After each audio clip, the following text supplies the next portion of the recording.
जी CR बेटे, आपने attendance कर ली? जी सर होगी।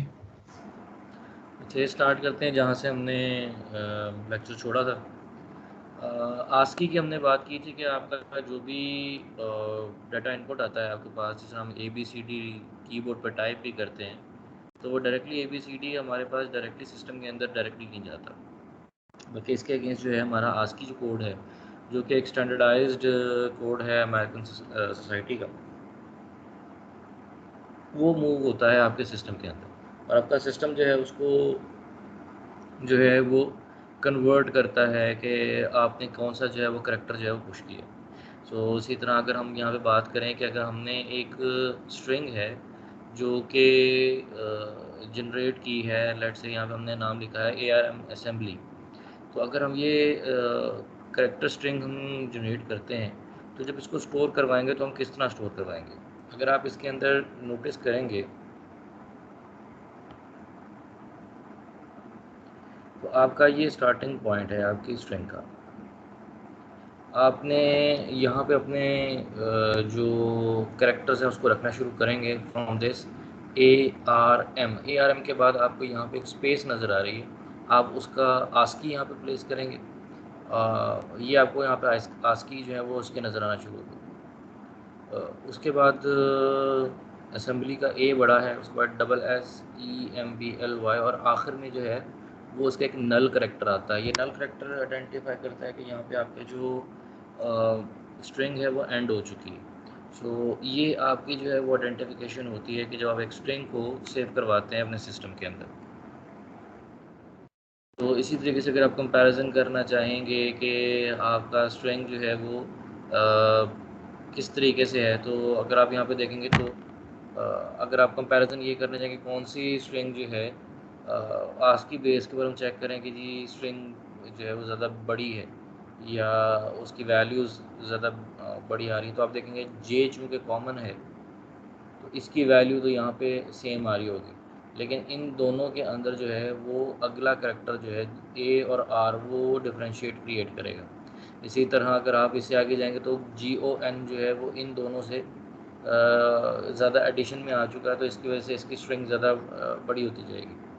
इसी तरह अगर आप इन दोनों के कंपैरिजन में जाएंगे, क्योंकि ये वैल्यू ऑलरेडी इससे बड़ी हो चुकी है पिछली वाली से, तो IZE का जो एडिशन है वो इसको स्ट्रिंग को जो है वो ग्रेटर क्रिएट कर देगा। इसी तरह अगर आप नीचे जाते हैं तो ये कैट और इस कैट में फ़र्क ये है कि ये वाला कैट जो है वो ज़्यादा बड़ी आ रही होगी हमारे पास, छोटी आ रही होगी। उसकी वजह ये है कि जो कैप्स है, कैपिटल लेटर जो है उसका आस्की करैक्टर जो है वो उसकी वैल्यू छोटी होती है, जबकि जो लोअर केस है उसके आस्की वैल्यूज़ जो हैं वो बड़ी हैं। इसी तरह अगर आप DOG देखेंगे तो ये इट्सेल्फ जो है जो स्मॉल DOG है उससे छोटी वैल्यू है। उसकी वजह ये है कि C चूँकि वैल्यू दोनों के अंदर कॉमन आ रही है, तो ये C और D इनके जब आप आस्की वैल्यू स्टार्ट करेंगे तो स्टार्टिंग जो इसका आस्की वैल्यू है C की, जो आस्की वैल्यू है वो छोटी है D से, तो ऑटोमेटिकली आपकी स्ट्रिंग जो है वो स्टार्टिंग पॉइंट से ही छोटी हो जाएगी। इसी तरह जब आप CAT की बात करते हैं तो ये चूँकि टोटली आस्की वैल्यू जो है वो बड़ी वैल्यू पे चली जाती है। तो दिखा देता हूँ ताकि कन्फ्यूजन है तो खत्म हो जाए। ये देखेंगे ये आपका स्मॉल करैक्टर है, जबकि ये आपके पास जो है वो कैपिटल करैक्टर्स आ जाते हैं। तो अगर आपने देखना हो स्मॉल ABC बड़ी AB से तकरीबन 20 हेक्स के डिफरेंस पे पड़ी, सो दैट मीन्स के आपका स्मॉल करैक्टर जो है वो बड़ा है आस्की वैल्यू में। जबकि अगर हम यहाँ पे देखें कंपैरिजन में जाते हैं तो विद इन द अगर हम सेम करैक्टर्स में मूव कर रहे हो तो C की वैल्यू जो है वो कम है D से। तो अगर ये 44 स्टार्ट में आता है या 43 स्टार्ट में आता है तो इसका डिफरेंस हमें स्टार्टिंग पॉइंट पे ही नज़र आना शुरू हो जाएगा। सो अगर आपने देखना हो कि आपकी स्ट्रिंग की टोटल लेंथ क्या है तो उसके लिए हम क्या कर सकते हैं। सो एक तो हमारे पास दो किस्म के तरीक़ेकार मौजूद हैं। एक तो आप अरे सब्सक्रिप्शन ऑपरेशन लगा सकते हैं, या फिर दूसरा जो है वो डी रेफरेंसिंग ऑपरेशन लगा सकते हैं। डी रेफरेंसिंग के अंदर ये है कि आपने एक जो है आपने एक लूप क्रिएट किया, दोनों के लूप तो खैर दोनों में क्रिएटेड है। आप इसके अंदर जो है लूप को इंक्रीमेंट करते जाएंगे, और जहाँ पे आपकी वैल्यू एंड होगी, क्योंकि आपका पॉइंटर लगा हुआ है और ये डायनामिक, ये जो स्टैटिक है ये डायनामिसिटी को जो है प्रेजेंट करता है। यहाँ पे आप इंक्रीज करते जाएंगे, और आप जो है उस वक्त तक आप इसको इंक्रीज करेंगे जब तक आपके पास नल करेक्टर नहीं आ जाता। जब आपके पास नल करेक्टर आएगा तो आप ऑटोमेटिकली जो वैल्यू रिटर्न करेंगे आई की, तो वो पॉइंट करेगा कि इसकी वैल्यू कहाँ तक इंक्रीमेंट हुई है। सो जिस तरह अगर हम पिछली स्ट्रिंग के केस में देख रहे थे कि आपका 13 करेक्टर्स हैं, तो डेफिनेटली स्टार्टिंग फ्रॉम 0 वो 12 पे जाके जो है अपने आप को एंड कर लेगा। तो अगर आपने लोअर से अपर में या अपर से लोअर में कन्वर्ट करना हो तो आपको क्या करना पड़ेगा। हमने वही बात की थी कि या तो आप दोनों स्ट्रिंग्स के अंदर जो है अगर आप सेम अल्फ़ाबेट देखें, ए और कैपिटल ए के अंदर जो डिफरेंस है वो 20 हेक्स का है, और ये 20 हेक्स जो है वो डेसिमल में 32 वैल्यू बनती है। सो अगर आपने कन्वर्ट करना है लेट से कैपिटल से स्मॉल लेटर से कैपिटल केस में, तो आपको 20 इसमें माइनस करने पड़ेंगे। लेकिन अगर आपने कैपिटल को स्मॉल करेक्टर में कन्वर्ट करना है तो आपको इसमें 20 ऐड करना पड़ेगा, तब आपका जो है वो कैपिटल करेक्टर जो है वो लोअर केस के अंदर जो है वो कन्वर्ट हो जाएगा। सो आप इसके अंदर क्या कर सकते हैं, आप इसके अंदर जो है वो आपके पास चीज़ें मौजूद हैं। सेम यही पैटर्न आप इसमें जो है वो आप लगा सकते हैं कि जब तक आपके पास स्ट्रिंग एंड नहीं होती, और अगर आपने पूरी स्ट्रिंग को जो है वो चेंज करना है, लेट से आपने जो है वो कैपिटल करेक्टर में चेंज करना है पूरी स्ट्रिंग को, तो आप क्या करेंगे, आप इस पर ऑपरेशन लगाएं कि आप देखते जाएं कि जब तक आपकी स्ट्रिंग एंड नहीं होती तब तक आप जो है हर करेक्टर के अंदर जो स्ट्रिंग के अंदर करेक्टर मौजूद है आप उसका जो है वो इंडेक्सिंग नंबर जो है वो इंक्रीमेंट करते जाएं, और हर नंबर में से जो है वो 20 हेक्स को माइनस करते जाएं, या 20 हेक्स को माइनस करते जाएं, या डेसिमल नंबर जो 32 है आप उसको माइनस करते जाएं। तो आप उसके अंदर माइनस करते जाएंगे तो वो ऑटोमेटिकली पूरी की पूरी जो स्ट्रिंग मौजूद है वो आपकी जो है वो चेंज हो जाएगी from lower case to upper case. लेकिन ये जहन में रखिएगा कि अगर उसके अंदर मौजूद होंगे करेक्टर्स अपर केस और आप उसमें से 32 माइनस कर देंगे, तो फिर वो आपका जो है वो ए और ए बी सी डी से बाहर निकल के किसी और करेक्टर को रिप्रेजेंट करना शुरू कर देगा। तो अगर ऐसा है कि आपके स्ट्रिंग के अंदर लोअर और अपर केस दोनों मौजूद हैं, तो फिर आपको देखना पड़ेगा कि आप कौन से करेक्टर को कौन से में कन्वर्ट कर रहे हैं।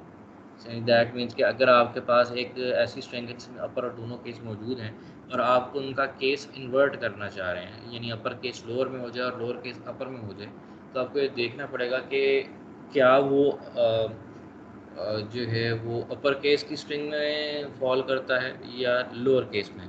तो उसका तरीक़ेकार ये है कि आप उसका आस्की चेक कर सकते हैं। जो लोअर केस है वो 61 से लेके 7A तक मूव करता है, जबकि अपर केस जो है वो 41 से लेके 5A के दरमियान मूव करता है। सो अगर आपका कोई भी करेक्टर जो है वो 41 से लेके 5A में मौजूद है, जो भी आज के आपके पास आया, अगर वो इस रेंज में आता है तो वो अपर केस का करेक्टर होगा, और अगर वो 61 से 7A के दरमियान मौजूद है तो वो लोअर केस का करेक्टर होगा।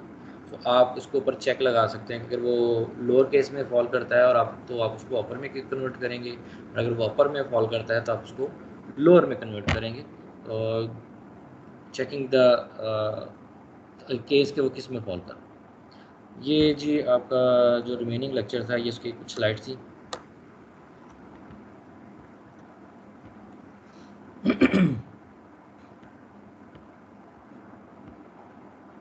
मुझे सेंड कर दें स्लाइड्स। ये लेक्चर के एंड में मौजूद है ये।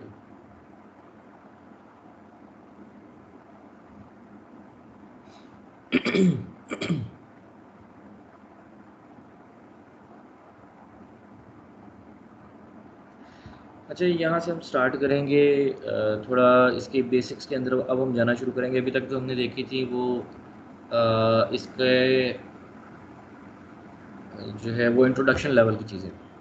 अब हम देखने जाएंगे कि हम ARM इंस्ट्रक्शन सेट आर्किटेक्चर को यूज़ कैसे करते हैं और इसके अंदर जो इंस्ट्रक्शंस हैं वो किस किस्म की हैं, और थोड़ी सी ज़रा टेक्निकल डिटेल्स की तरफ हम जाना शुरू करेंगे। तो अगर आप हिस्ट्री के अंदर देखेंगे तो हमारे पास ARM जो है ये स्टार्ट होता है 1985 से और ये अभी तक जो है वो ऑन गोइंग है। जो इसमें मेजर चेंजिंग आना शुरू हुई थी वो 95 में आना शुरू हुई, जहाँ पे इसके वर्जन 4 इंट्रोड्यूस हुआ और इसके अंदर जो है हमारे पास जो इंस्ट्रक्शन सेट है उसकी साइज़ इंक्रीज़ होना शुरू हुआ और हमारे पास मल्टीपल ऑप्शंस आने शुरू हो गए कि हम कौन कौन से मॉड में रख के काम कर सकते हैं। सो आपके पास जो है वो थम मॉड आया, थम 2 मॉड आया, ARM 32 और अब आपके पास ARM 64 मॉड भी मौजूद है। जब हम कॉर्टेक्स M की बात करते हैं तो हमारे पास 3 मेन फैमिलीज़ ARM की जो है वो 3 फैमिलीज़ मौजूद हैं प्रोसेसर की। एक है हमारे पास A फैमिली, एक R फैमिली और एक M फैमिली। जो A फैमिली है ये ज़्यादातर एप्लीकेशन से रेलेवेंट सिस्टम्स के अंदर आपको यूज़ नज़र आएगा इसका, जिसमें आपका ऑपरेटिंग सिस्टम्स आ जाता है। सो स्मार्टफोन्स हो गए, स्मार्ट टीवीज़ हो गए, आपके पास जो स्मार्ट वॉचेज़ हैं वो इस काम में आपकी जो है वो जो यूज़ होता है वो आपका ARM cortex A family use होती है। जब हम कॉर्टेक्स R की बात करते हैं तो ये रियल टाइम एप्लीकेशंस के अंदर जो है वो यूज़ होती है, जहाँ पे उसने रियल टाइम डिसीजंस लेने, जस्ट लाइक ये आपकी कोटेक्स है क्या? बेटे प्रोसेसर है, ये प्रोसेसर की एक टाइप है। Okay sir. अच्छा, जो R फैमिली है इसकी वो रियल टाइम प्रोसेसिंग के लिए यूज़ होती है, इसकी हाई परफॉर्मेंस होती है, रिलायबिलिटी बहुत होती है। रियल टाइम एप्लीकेशन से मुराद ये है कि आपने जो नई कार्स देखी हैं जिसमें क्रूज़ कंट्रोल वगैरह आ गया, जहाँ पे उसने रियल टाइम में उसने एक्शन लेना है, तो वहाँ पे जहाँ पे इसकी रिलायबिलिटी बहुत ज़्यादा मैटर करती है। यानी अगर आपका डिज़ाइन गलत हो जाता है तो it can cause an accident. तो वहाँ पे आप जो है वो R फैमिली को यूज़ करते हैं। गाड़ियाँ हो गई या आपका ट्रैफिक कंट्रोल सिस्टम हो गया, एयर कंट्रोल सिस्टम हो गया टावर के साथ जो है, आपके एरोप्लेन्स का और थिंग्स लाइक दैट, यहाँ पे आपकी R फैमिली यूज़ होती है। इसके बाद आपके पास आ जाती है M फैमिली, जो हम भी यूज़ कर रहे हैं, कॉर्टेक्स M। M फैमिली जो है वो थोड़ी सी कॉस्ट जो है वो ये आप जिस हम रोबोटिक्स के अंदर यूज़ कर लिया, हम छोटे प्रोजेक्ट्स के अंदर यूज़ करते हैं, या आप जिस तरह बात करते हैं कि होम सेंसिटिव सिस्टम्स बना रहे हैं, जिस तरह कि जी आपने होम ऑटोमेशन करनी है, इस तरह के जो प्रोजेक्ट्स हैं उसके अंदर हम जो है वो M फैमिली को यूज़ करते हैं। ये माइक्रो कंट्रोलर के इसमें फॉल करती है कि माइक्रो कंट्रोलर छोटे छोटे ऑपरेशंस जो आपने परफॉर्म करने हैं, डेडिकेटेड ऑपरेशंस आपने परफॉर्म करने हैं, आपने रेफ्रिजरेशन का एक प्रोसेस करना है कि जिसमें आपने थर्मोस्टेट को ऑन ऑफ करवाना है, आपने कंप्रेसर को ऑन ऑफ करवाना है, तो वो उसके हिसाब से जो आपकी वर्किंग है वो आपके जो है वो कॉर्टेक्स M की जो है फैमिली के अंदर फॉल करेगा। सर जी कोडेक्स आर और कोडेक्स एम इसमें सही तरह डिफरेंस सर क्लियर नहीं हो रहा, क्योंकि उसमें भी इंस्ट्रक्शन है, नीचे भी इंस्ट्रक्शन है। बेटा दोबारा बोलेंगे, आपकी आवाज़ बहुत कटी है। सर मैं बोल रही हूँ कि जो कोडेक्स हमने आर और एम पढ़ा है, दोनों में सर डिफरेंस सही तरह पता नहीं चल रहा सर। दोनों में इंस्ट्रक्शन ही हमने देनी है, वो जरा क्लियर कर दें सर, थोड़ी सी एग्जाम रिलायबिलिटी का फ़र्क है लेके। बेटे, बेटे रिलायबिलिटी का फ़र्क है। आपकी आपने कंप्यूटर पे काम ही करना है, तो पेंटियम 1 पे क्यों कर रहे हो और पेंटियम 4 पे क्यों कर रहे हो और कोराइज़ 3 पे क्यों कर रहे हो, कोराइज़ 7 पे क्यों कर रहे हो? करना तो आपने वर्ड के ऊपर काम ही, तो why not Pentium 1? The question is that, why Pentium 1? Why not Pentium 1? अगर आप कोराइज़ 7 पे सिर्फ वर्ड की फाइल ही बना रहे हो, थिंग इज़ कि फ़र्क आपको यहाँ पे नज़र नहीं आएगा कि आप वर्ड की फाइल बना रहे हो। जहाँ पे आपको फ़र्क नज़र आएगा वो ये है कि जहाँ पे आप उसकी सिस्टम की यूटिलिटी फुल टाइप का यूज़ कर रहे हो। जो आपकी R साइड है, यानी जो R फैमिली है, वो रियल टाइम एप्लीकेशंस को अच्छा सपोर्ट करती है। ठीक है। सो जहाँ पे अपने रियल टाइम एप्लीकेशंस को यूज़ करना है, जहाँ पे आपने रियल टाइम डिसीजंस लेने हैं, वहाँ पे आपकी जो आर फैमिली का जो प्रोसेसर है वो अच्छा परफॉर्मेंस देगा। जहाँ पे आप एम फैमिली की बात करते हो, वहाँ पे आप नॉर्मल ऑपरेशन जो हैं वो आप परफॉर्म करवा सकते हो, जिसमें टाइम डिले भी आ जाए तो शायद ज़्यादा फ़र्क नहीं पड़ता। आर फैमिली में चूँकि रियल टाइम डिसीजंस हैं, आपने फौरी डिसीजंस करने हैं, और अगर आपका डिसीजन गलत हो जाता है या टाइम डिले ज़्यादा आ जाता है तो उससे इम्पैक्ट बहुत बड़ा पड़ सकता है। सो मेरा फिर सवाल ये है कि अगर आप वर्ड की फ़ाइल को पेंटियम 1 पे चलाओगे और कोर i7 पे चलाओगे तो कोई फ़र्क पड़ा आपको फ़र्क पड़ना चाहिए?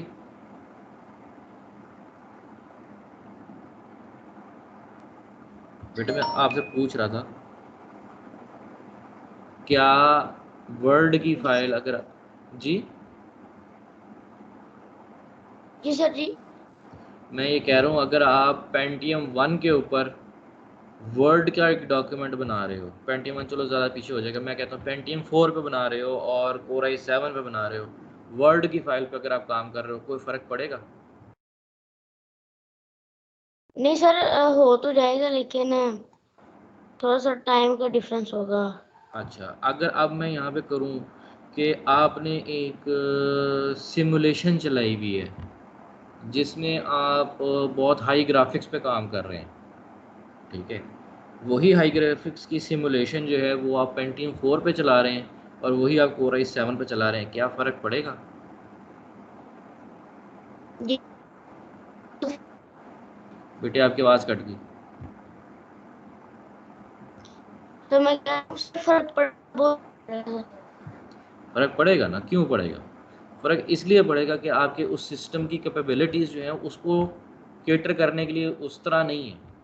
तो रो धो के कर लेगा काम, शायद रो धो के कर ले, क्योंकि अगर आप हाई ग्राफिक्स की गेम चलाने लगें पेंटियम 4 के ऊपर और वही हाई ग्राफिक्स की जो गेम है आप कोर i7 पर चलाने लगें तो उनमें फ़र्क आएगा। सो चीज़ ये है कि आपकी इंस्ट्रक्शन दोनों सेम हो भी गई हैं तो फ़र्क ये नहीं है, आपके सिस्टम की कैपेबिलिटीज़ वैसी होनी चाहिए उस तरह के वर्किंग को सपोर्ट करने के लिए। सो आपकी जो आर फैमिली है वो आपके उस टाइप ऑफ ऑपरेशंस को परफॉर्म करने के लिए ज़्यादा सूटेबल है, और इसी तरह आपकी एम फैमिली जो है वो किसी और काइंड ऑफ ऑपरेशंस के लिए ज़्यादा सूटेबल है। इसी तरह आपकी जो ए फैमिली है वो आपके ऑपरेटिंग सिस्टम्स की बेस पे जो सिस्टम्स आपके बन रहे हैं वो उनके लिए वर्किंग करने के लिए ज़्यादा सूटेड है। सो फ़र्क ये है, इंस्ट्रक्शन पे तो हम गए ही नहीं हैं। ठीक हो गया जी?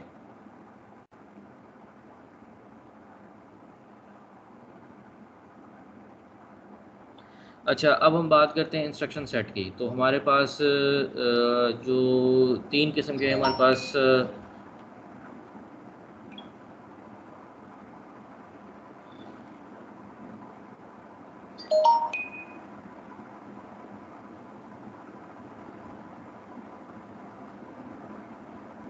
अच्छा मैं पहले एक मतलब लेक्चर कंप्लीट कर लूँ उसके बाद एंड पे क्वेश्चंस करते हैं।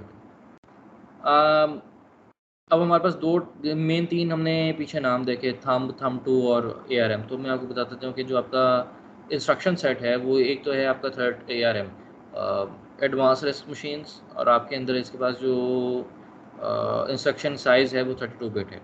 जबकि हम दूसरे साइड पे जो हम देखते हैं इंस्ट्रक्शन साइज़, वो हमारे पास थंब के अंदर 16 बिट का इंस्ट्रक्शन साइज़ है, जबकि थंब 2 के अंदर वो 16 बिट को भी सपोर्ट करता है और 32 बिट के इंस्ट्रक्शन साइज़ को भी जो है वो सपोर्ट करता है। सो अगर आप देखेंगे कोर्टेक्स 4 जो है, 4 M4 जो है वो आपके थंब को थंब 2 के अंदर सारे के सारे जो भी आपकी कोर्टेक्स M की सीरीज़ है वो तमाम की तमाम कवर हो जाती है। जबकि आपके जो आप जिस तरह नीचे जाते जाएँगे आपको यहाँ पे पीछे चार्ट भी नज़र आ रहा था कि आपके पास जिस तरह आप आगे मूव किए हैं आपको थंब या इस एरा में आके जो है वो थंब 2 और 32 बिट ARM जो है वो सपोर्ट मिलना शुरू हुई है, यानी नियर अबाउट कोई 2003 एंड 4, क्योंकि यहाँ पे आपकी कॉर्टेक्स M सीरीज़ और ये सीरीज़ बनना शुरू हुई।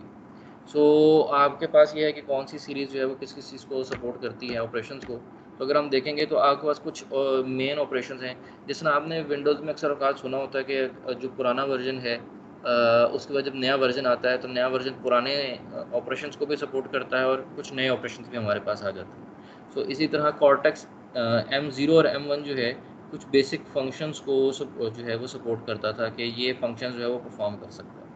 तो जब इसके बाद आपके पास कॉर्टेक्स M3 की सीरीज़ आई तो उसने ये ब्लू वाले जो हमें नज़र आ रही हैं इंस्ट्रक्शंस, इनको भी सपोर्ट देना शुरू कर दिया।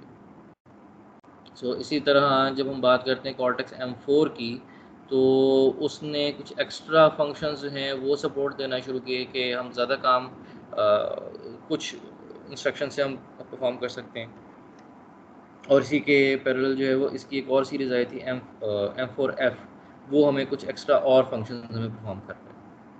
ये कौन से फंक्शंस हैं जो हम यूज़ कर रहे हैं, इनके अंदर बहुत सारी चीज़ें हम देखेंगे जो आपको नज़र आएंगी, फिर आप आहिस्ता आहिस्ता चेक करते जाएंगे वो यहाँ पे कॉल भी करती है। अच्छा, जब भी हमने लास्ट टाइम बात की थी कि हमारे पास एक छोटा सा टास्क है, अगर हमने उसको परफॉर्म करना है तो हम क्या करेंगे। लेट्स से कि हमारे पास एक टास्क है कि हमने दो नंबर्स को ऐड करना है, -2 + 1।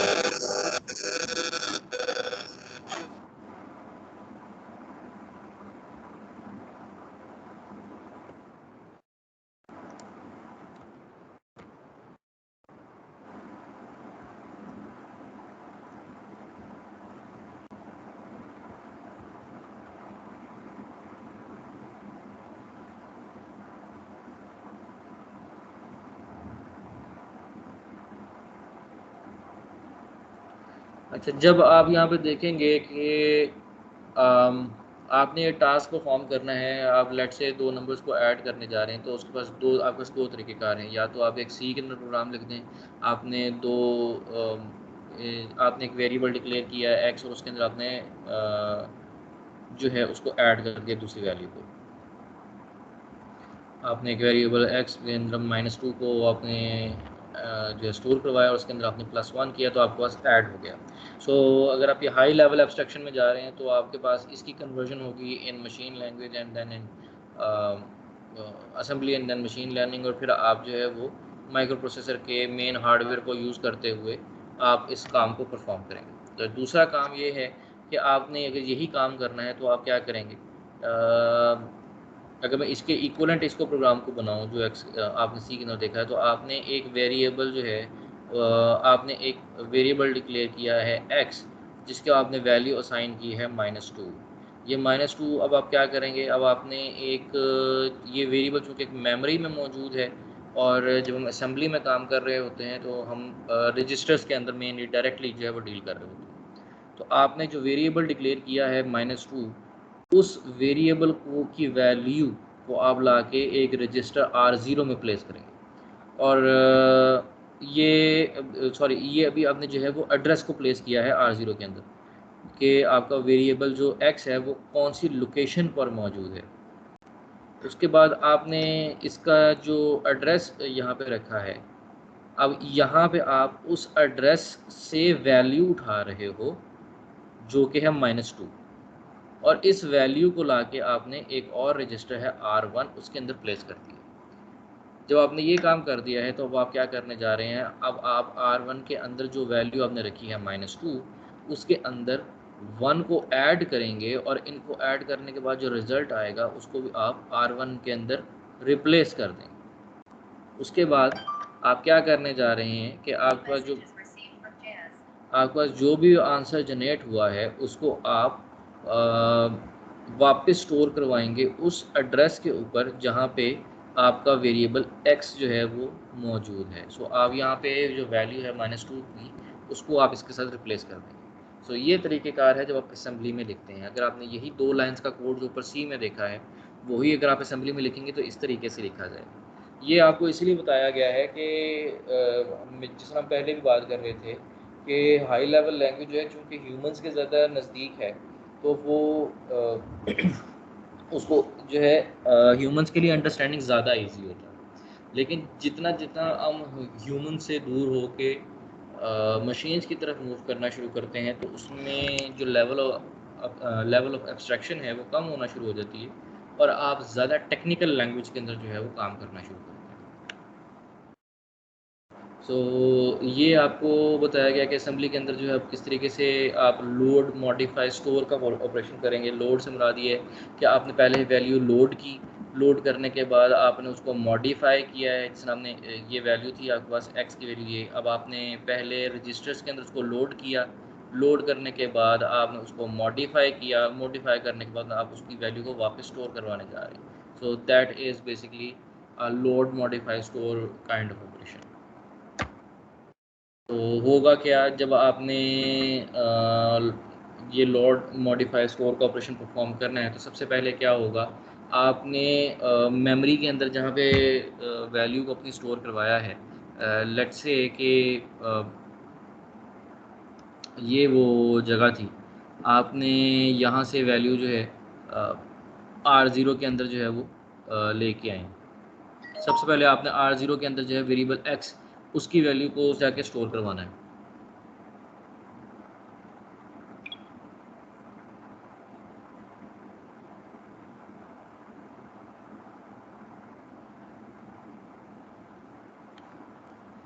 सबसे पहले आपने क्या करना है, आपने R0 की जो मेमोरी एड्रेस है उसको लाके यहाँ पे स्टोर करवाना है। तो आपने क्या किया, ये जो आपका मेमोरी एड्रेस है इसको उठाया है और R0 में लाके स्टोर करवा दिया। जब आपने R0 में स्टोर करवा दिया है, अगला आपने ऑपरेशन क्या करना था कि आपने इसकी वैल्यू लाके स्टोर करवानी थी। तो आपके पास क्या है, ये यहाँ पे वैल्यू मौजूद है R0 की। अच्छा, ये चूँकि 8 बिट है और ये आपका 32 बिट है, तो मुझे ये 4 लोकेशंस चाहिए होंगी, 1 2 3 और ये 4, ये 4 लोकेशंस मिलेंगी तो 32 बिट बनेगा। तो ये 4 की 4 लोकेशंस मैं उठाऊंगा और लाके मैं इसको R1 में प्लेस कर दूंगा। तो आप यहाँ पे देख सकते हैं कि इसकी वैल्यू यहाँ पे मौजूद है।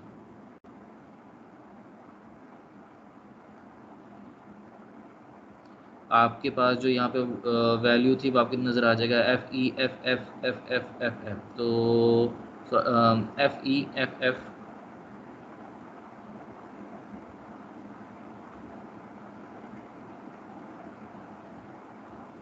ये आ गया आपका FE और FF और FF, ये आपके पास वैल्यूज़ हैं। यहाँ पे आपके पास वैल्यूज़ आ गई। सो यहाँ पे लाके आपने उस रजिस्टर की वैल्यू को यहाँ पे प्लेस किया।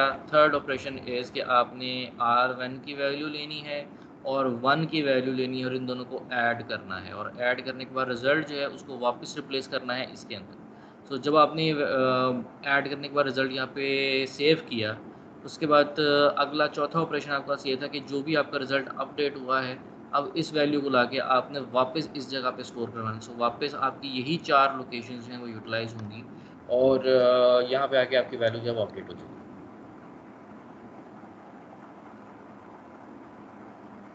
सो ऑन चिप अगर हम सिस्टम को चेक करते हैं तो हमारा जो कॉर्टेक्स M की ऑर्गेनाइजेशन है वो हमें नज़र आती है कि हमारे पास एक मेन प्रोसेसर मौजूद है जिसके अंदर आपका अरिथमेटिक लॉजिकल यूनिट मौजूद है, कंट्रोल यूनिट मौजूद है, इंस्ट्रक्शन डिकोडर और बाकी चीज़ें हमारे पास, इंटरप्ट कंट्रोलर वगैरह हमारे पास मौजूद है।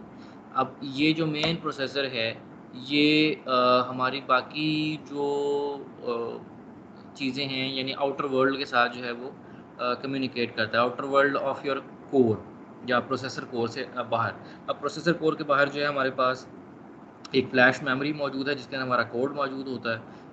हमारे पास एक SRAM मौजूद है जिसके अंदर हम अपना डाटा प्लेस करते हैं। अगर हमने किसी आउट ऑफ द चिप कोई डाटा रिसीव करना है या प्लेस करना है तो हम जिस तरह हम USB पोर्ट वगैरह होती है, इसी तरह ये हमारे पास पोर्ट्स मौजूद हैं जहाँ से हम डाटा रिसीव कर सकते हैं या सेंड कर सकते हैं। तो ये हमारे पास general purpose input output GPIO, general purpose input output ports मौजूद हैं। सो इसके अंदर हमारे पास 1 2 3 4 5 6 हमारे पास जो है यहाँ पे आपको नज़र आ रही हैं कि जनरल पर्पस इनपुट आउटपुट हैं वो हमारे पास पोर्ट्स मौजूद हैं।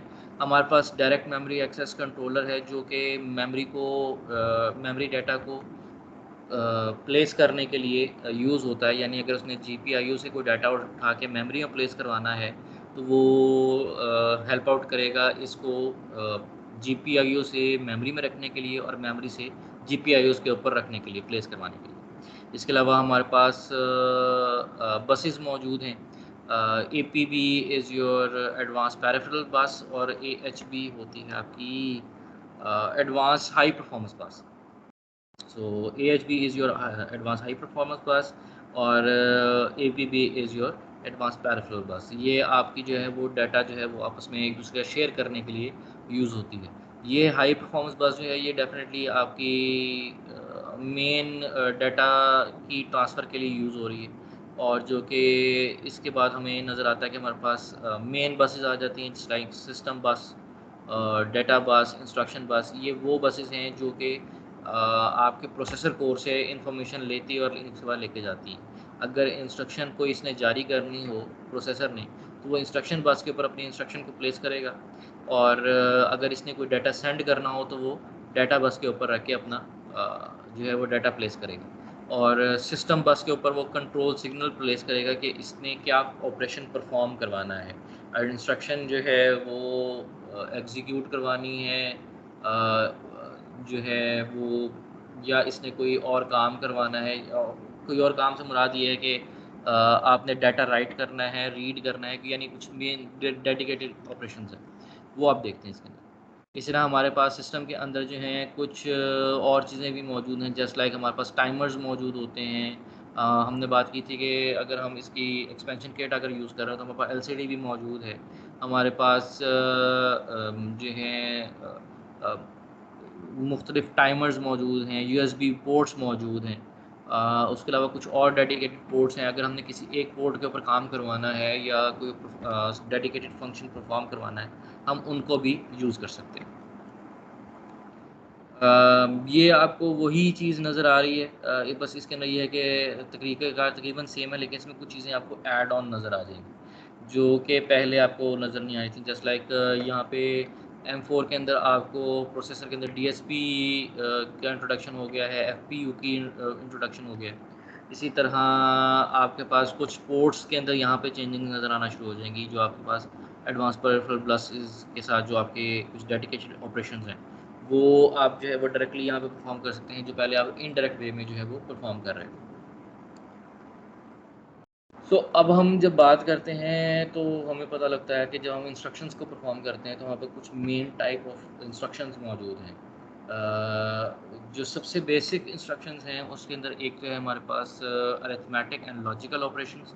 अरिथमेटिक ऑपरेशंस हमारे पास होते हैं कि आपने ऐड, सब्ट्रैक्ट, मल्टीप्लाई और डिवाइड कर दिया, ये हमारे पास अरिथमेटिक ऑपरेशंस मौजूद हैं। लॉजिकल ऑपरेशंस आप लोगों ने जिस तरह पिछले कोर्स के अंदर पढ़ा कि आप एंड करते हैं, और करते हैं, नॉट करते हैं, एक्सक्लूसिव और करते हैं, रोटेट करते हैं, शिफ्ट करते हैं। सो इस टाइप के ऑपरेशंस जो हैं वो आपके पास लॉजिकल ऑपरेशंस के अंदर परफॉर्म होते हैं। जो सेकंड कैटेगरी हमारे पास मौजूद है उसको हम कहते हैं data movement.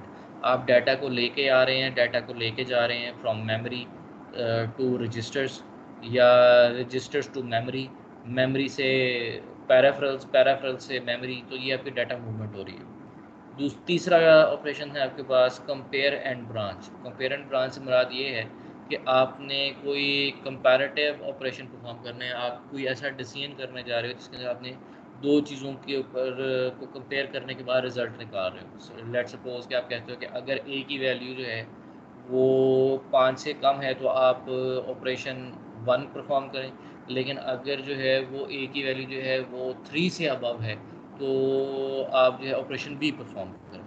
So in that case आप जो है किसी डिसीजन की बेसिस के ऊपर आप जो है वो इंस्ट्रक्शन जो है वो यूटिलाइज़ करेंगे। तो जिस तरह आप इफ़ एंड एल्स का ऑपरेशन परफॉर्म करते थे C के अंदर, ये वही काइंड ऑफ ऑपरेशंस आप यहाँ पे परफॉर्म करते हैं कि अगर ये चीज़ ट्रू है तो आप ये काम करें, अगर ये चीज़ ट्रू नहीं है तो कोई और काम करें। इसी तरह हमारे पास कुछ और मिसलिनियस किस्म के भी ऑपरेशंस मौजूद होते हैं कि अगर आपके पास जैसे लाइक इंटरप्ट आ जाता है, ये आप आगे जाएंगे तो इंशाल्लाह बेहतर चीज़ समझेंगे। ब्रेक पॉइंट, आपने जिस तरह पहले भी आप लोगों ने सी के अंदर भी ये चीज़ देखी हुई है कि आप कोई लूप लगाए हैं, फॉर लूप आप लेके चला रहे हैं, तो लूप लगाते हुए आप एक सर्टेन पॉइंट के ऊपर जो है अंडर सर्टेन कंडीशंस आप लूप को ब्रेक कर देते हैं। तो अगर आप उसको लूप को ब्रेक करना चाहें तो आप ब्रेक पॉइंट दे सकते हैं, या वेट करना चाहें फॉर एन इवेंट वो कर सकते हैं। आप किसी इंटरप्ट का या एक्सटर्नल इन्फ्लुएंस का वेट कर रहे हैं या एक्सटर्नल इवेंट के होने का वेट कर रहे हैं वो यूज़ हो सकते हैं। इनको जो है एक्सटर्नल इवेंट होना चाहिए या नहीं होना चाहिए उसकी इनेबलिंग एंड डिसेबलिंग वो आपके मिसलिनियस ऑपरेशंस हैं जो कि आपके सिस्टम बेस्ड ऑपरेशन होते हैं आपके सिस्टम को स्मूथ रनिंग के लिए, तो वो ऑपरेशंस भी हैं वो मिसलिनियस ऑपरेशंस के अंदर आ जाते हैं। सो ये 4 किस्म के ऑपरेशंस जो हैं वो आपका असेंबली लैंग्वेज जो है वो इंस्ट्रक्शंस आपकी सपोर्ट करती है।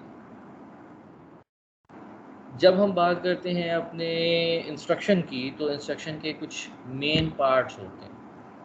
अगर हम बात करें तो इसके 4 मेन पार्ट्स हैं। एक को हम कहते हैं लेबल, दूसरे को हम कहते हैं mnemonic, third is your operands और चौथा होता है इसका कमेंट्स। ये 4 मेन मैंने आपको हिस्से बताए आपके इंस्ट्रक्शन के। जो पहला और चौथा है वो इंस्ट्रक्शन वो मौजूद हो या ना हो ये ऑप्शनल है, लेकिन फर्स्ट तो बहुत ज़रूरी है न्यूमेरिक। कुछ ऑपरेशंस होते हैं जिसके अंदर आपके पास ऑपरेंड की तादाद कम हो जाती है या ज़्यादा हो जाती है, और इवन कुछ सिनेरियोज़ के अंदर अगर हम बात कर रहे हो तो विदाउट ऑपरेंड भी आपके निमोनिक्स जो अपनी वर्किंग को परफॉर्म करते हैं। लेकिन हम यहाँ पे फॉर सिंप्लिसिटी हम कहते हैं कि ये 2 मेन पोर्शन जो हैं वो लाजमी आपका इंस्ट्रक्शन का हिस्सा है। लेबल और कमेंट ये आपके ये दोनों चीज़ें जो हैं ये ऑप्शनल है। लेबल हम एक अंग्रेज़ी में कोई भी लफ्ज़ यहाँ पे लिख सकते हैं जो आइडेंटिफाई कर रहा हो इसकी लोकेशन को, ये लेबल है। Ahmad, Usama, Nayan, whatever, next, ARM कुछ भी लिख सकते हैं। लेकिन ये लेबल जो है ये वो वर्ड नहीं होना चाहिए जो कि आपके इंस्ट्रक्शन का कीवर्ड है।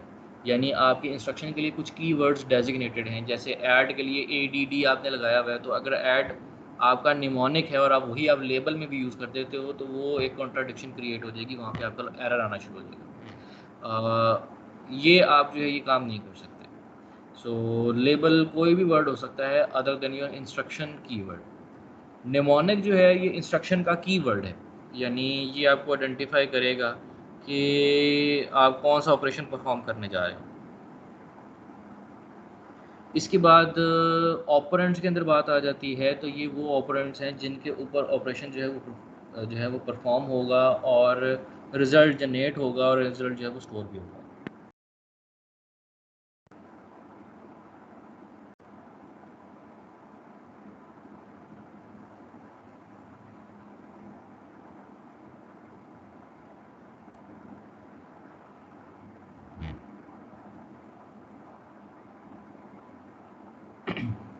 अच्छा, जो ऑपरेंड्स हैं जैसे मैंने पहले बात की कि जो ऑपरेंड नंबर 1 है ये हमारे पास डेस्टिनेशन कहलाता है।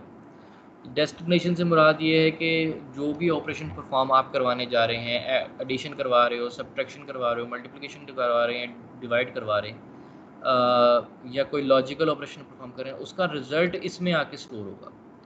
लेकिन जो आपके ऑपरेशंस परफॉर्म होंगे ये बाकी रिमेनिंग और इटसेल्फ हो भी सकता है और इटसेल्फ नहीं भी हो सकता है, depend on number of operations. अगर यहाँ पे 3 ऑपरेशंस हैं तो 3 ऑपरेंड्स हैं, तो 2 और 3 जो है वो एक्ट करेंगे एज अ सोर्स से मुराद ये है कि इन दोनों के अंदर ये वाला ऑपरेशन जो है वो परफॉर्म होगा और इन दोनों का ऑपरेशन परफॉर्म होने के बाद जो रिजल्ट जनरेट होगा वो ऑपरेंड नंबर 1 के अंदर आके स्टोर होगा। सो अगर आपका 3 ऑपरेंड इंस्ट्रक्शन है, ऑपरेंड 1, 2 एंड 3, तो फिर आपका ऑपरेंड 2 और ऑपरेंड 3 जो है वो फंक्शन परफॉर्म करेंगे।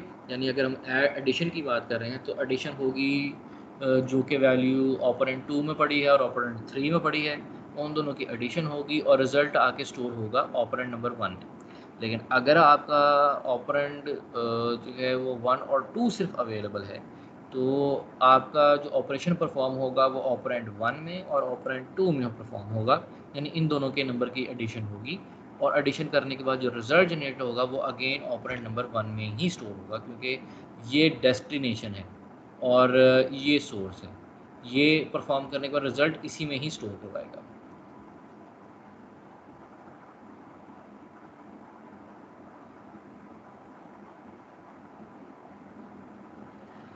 अच्छा जी, typically operand 1 is the destination register and operand 2 and 3 are the source operands. मैंने अभी पहले बात की। Operand 2 is usually a register, ज़्यादातर जो है ये रजिस्टर ही होता है। Operand 3 may be a register and immediate entry और register shifted to a constant amount of bits और रजिस्टर प्लस एन ऑफसेट। अच्छा, अगर तीसरा ऑपरेंड भी आए तो ज़्यादातर वो एक रजिस्टर भी हो सकता है, कोई इमीडिएट नंबर भी हो सकता है, ये तीसरे ऑपरेंड की जगह। और इसकी जगह कोई वैल्यू आपने यहाँ पे constant value number of bits आपने रख दी हो, उनको शिफ्ट किया हो, शिफ्टर लगाया हो, यानी एक कॉम्प्लेक्स ऑपरेशन आपने परफॉर्म करने की कोशिश की हो, या एक रजिस्टर के अंदर आपने कोई एक ऑफसेट वैल्यू का आप परफॉर्मेंस के बाद आप वर्किंग करवा रहे हो। सो ये आप परफॉर्मेंस होती है। ये आपको थोड़ी देर के कुछ लेक्चर्स के बाद आपको समझ आएगा, जब हम इसके थोड़ा सा इन डीप जाके मूव करना शुरू करेंगे, जब हम रजिस्टर्स की शिफ्टिंग देखेंगे तब आपको ये ऑपरेशन जो है वो समझ आएगा ये किस तरह है। अच्छा, everything after semi colon is a comment, ये आपका चौथा पार्ट है। ये जब भी आप कॉलन लगा देंगे तो आप यहाँ पे इसके बाद जो भी चीज़ लिखेंगे वो एक कमेंट है, वो किसी इंस्ट्रक्शन के अंदर एज ए एक्टिव रोल पर जो है वो शो नहीं करेगा, बल्कि ये सिर्फ आपके रीज़न को बता सकता है कि आपने ये यहाँ पे कमेंट लगाया है। अमूमी तौर पे आप यहाँ कमेंट के अंदर ये लिख रहे होते हैं कि आप ऑपरेशन क्यों परफॉर्म कर रहे हैं। आपने एक परफॉर्मेंस के लिए एक ऑपरेशन लगाया है, वो क्यों लगाया है, उसकी रीज़न क्या है, ताकि आपको जब भी डिबगिंग करनी हो अपने प्रोग्राम की, तो आपकी आसानी हो समझने के लिए कि आप कोई भी काम क्यों कर रहे हैं। तो जब आप ये लगाते हैं तो वो समझने में आसानी हो जाती है कि आपने इंटेंशन क्या थी इसके पीछे। सो लेट्स से कि हमने यहाँ पे परफॉर्मेंस देने जा रहे हैं, हम एक जो इंस्ट्रक्शन है वो एग्जीक्यूट कर रहे हैं कि हमने R2 और R3 की जो वैल्यू है उसको ऐड करना है और जो रिज़ल्ट आएगा उसको R0 में स्टोर करवाना है। सो हम यहाँ पे इस इंस्ट्रक्शन के फॉर्मेट के हिसाब से लिख सकते हैं। मैंने फिर ये बात की कि ये एक सिंपल कोई भी आप वर्ड यूज़ कर सकते हो। Target is not an instruction, ये कोई भी अंग्रेज़ी का वर्ड है। सो आपने यहाँ पे इसको आइडेंटिफायर के तौर पे आप लगाया और कोई भी मसला नहीं है। यूनिक आइडेंटिफायर जिसको आप कहते हो।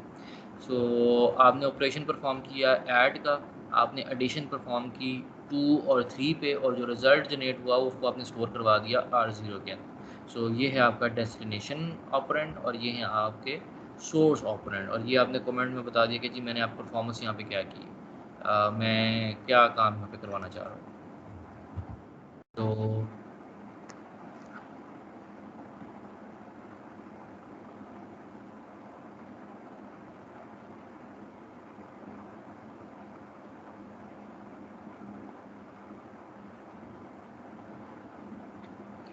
आप यहाँ पे देख सकते हैं कि जो आपका इंस्ट्रक्शन फॉर्मेट है, इसके पास मल्टीपल वेरिएंट्स हमारे पास मौजूद हैं। जैसे हमने पहले ही बात की थी कि अगर आपके पास 3 ऑपरेंड है तो यही इंस्ट्रक्शन आप इस तरह यूज़ कर सकते हैं कि आपने R2 और R3 की वैल्यू को ऐड करवाया और रिज़ल्ट आपने R1 में करवा दिया। या फिर दूसरा तरीक़ाकार ये है कि आपने R1 के अंदर एक ऑपरेंड को ऐड करवाया और सेम उसके अंदर आपने वैल्यू को स्टोर करवा दिया।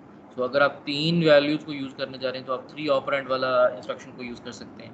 और अगर आप सेम के अंदर रिज़ल्ट वही आपका जो है वो सोर्स भी है और वही आपकी डेस्टिनेशन भी है, तो ऑपरेंड्स की तादाद आप 2 कर सकते हैं। सो ये 2 ऑपरेंड इंस्ट्रक्शन आपकी बन जाएगी। इसी तरह आपके पास जो 3 ऑपरेंड है, इसके नाम देख रहे होंगे कि आपके पास ये पहले दो जो हैं वो रजिस्टर्स हैं, आर रिप्रेजेंटिंग द रजिस्टर, और ये नंबर साइन लगा दिया है, तो दैट मीन्स कि ये एक वैल्यू आ गई है। आपने एक वैल्यू 4 जो है उसको आपने रजिस्टर 2 के अंदर ऐड किया है और इसकी वैल्यू जो आंसर निकलेगा उसको आपने R1 में स्टोर करवा दिया। इसी तरह अगर आप R1 के अंदर ही 15 को ऐड करवा रहे हैं और उसका रिज़ल्ट भी आप R1 में ही स्टोर करवा रहे हैं, तो आप 2 ऑपरेंड्स के तौर पे इसको यूज़ करवा सकते हैं और आप जो सेकंड ऑपरेंड होगा वो आपका इमीडिएट वैल्यू बन जाएगा। सो जब भी आप फर्स्ट असेंबली कोड लिखेंगे, उम्मीद है आपको जो मैंने पिछली मरतबा बताया था वो आपने कर लिया होगा। उसके बाद आप ये जो है एक छोटा सा कोड रन करें अपने कंपाइलर के अंदर एज़ इट इज़ फ़िलहाल, ताकि आपको समझ आ जाए कि आपने राइट करके उसको जो है वो कैसे यूज़ करना है। ये आप एज़ इट इज़ लिख दें उसके अंदर। ये आपका डाटा सेक्शन है। और ये आपका कोड सेक्शन है।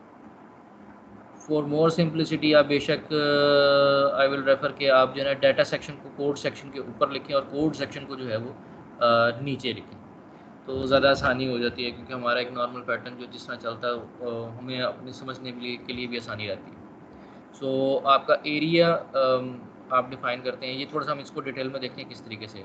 ये आपका कोड सेक्शन है और ये आपका डाटा सेक्शन है। डाटा सेक्शन वो है जिसमें हम डाटा डिक्लेयर कर रहे हैं और उसको यूज़ करेंगे अपनी वर्किंग के लिए, और जो हमने मेन फंक्शंस परफॉर्म करने हैं, जो मेन काम करवाना है, वो हमने यहाँ पे लिखना है अपने कोड सेक्शन के अंदर।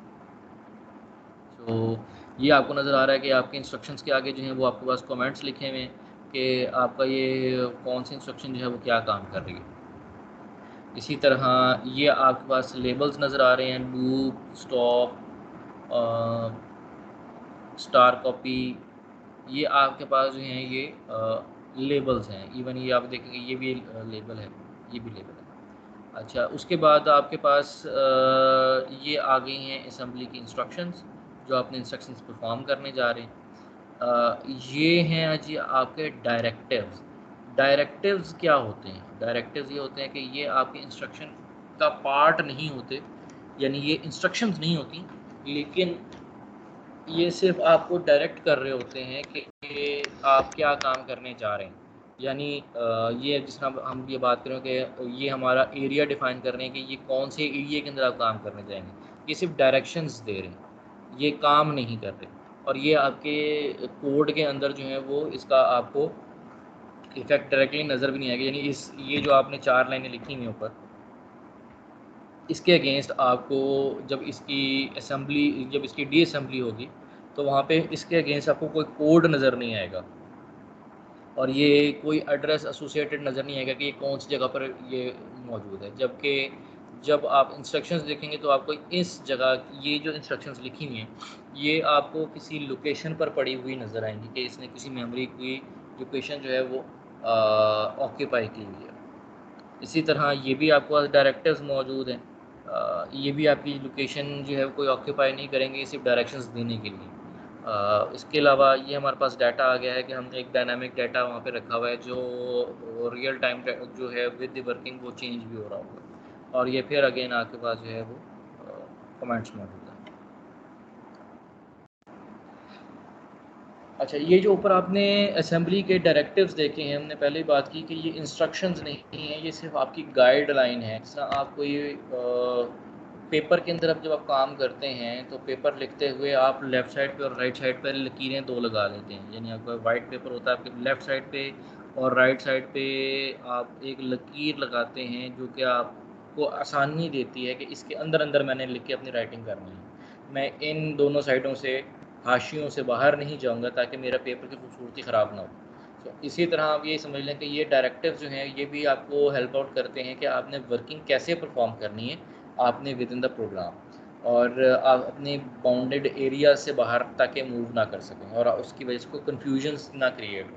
सो ये आपको उसको आइडेंटिफाई करता है। तो सबसे पहले अगर आप देखेंगे एरिया, तो एरिया जो है ये आपको आइडेंटिफाई करता है कि आप किस सेक्शन में बैठ के काम कर रहे हैं। आप डाटा से आइडेंटिफाई करेंगे कि आप कोड सेक्शन में काम कर रहे हैं या आप डाटा सेक्शन में बात कर रहे हैं। तो अगर आप एरिया यहाँ पे डिफाइन करेंगे तो डाटा फॉर डाटा सेक्शन आ जाएगा, कोड फॉर कोड सेक्शन आ जाएगा। एंट्री डिक्लेयर करेगा कि आप यहाँ से आपका जो प्रोग्राम है, जो आपकी इंस्ट्रक्शंस हैं वो यहाँ से स्टार्ट हो रही हैं, और जो आपकी यानी जो आपने एग्जीक्यूशन करवानी है वो इस पॉइंट से स्टार्ट होगी, वो आपका स्टार्टिंग पॉइंट होगा। अलाइन जो है वो डाटा क्या करता है कि आप मेमोरी की कुछ बाउंड्रीज हैं जो हमने डिफाइन की हुई हैं, वो उसकी अलाइनमेंट करता है। अगर अलाइनमेंट डाटा अलाइंड अगर आप नहीं करते तो उसके कुछ ना कुछ इफ़ेक्ट्स आते हैं आपके पास। अलाइन से मुराद यानी आप ये कर लें कि आपके पास जो डाटा है अगर इंस्ट्रक्शन का साइज़ वेरी कर रहा है, अगर आपका इंस्ट्रक्शन साइज़ की कोई इंस्ट्रक्शन जो है वो 30, अब जिस तरह हम यहाँ पे बात करते हैं, अब हमारे पास इंस्ट्रक्शन जो ये पहले मौजूद है जिसमें 3 ऑपरेंड्स मौजूद हैं, ये और जो सेकंड इंस्ट्रक्शन है ये, इन दोनों के अंदर जो है नंबर ऑफ़ ऑपरेंड्स की तादाद मुख्तलिफ है। जब वो ऑपरेंड्स की तादाद मुख्तलिफ है तो जो इसके लिए इंस्ट्रक्शन को जो डाटा सेव करने के लिए मेमोरी रिक्वायर्ड है वो डिफरेंट हो सकती है। सो अगर वो डिफरेंट होगी तो ऑपरेशन का साइज़ भी डिफरेंट कर देगा, जो कि मैक्सिमम 32 बिट तक अगर यहाँ पे सपोर्टेड है तो 32 बिट तक जाएगा, लेकिन साइज़ डिफर कर सकता है। तो अगर ये साइज़ डिफर करेगा तो उससे फ़र्क आपको ये पड़ेगा कि जो है आपके पास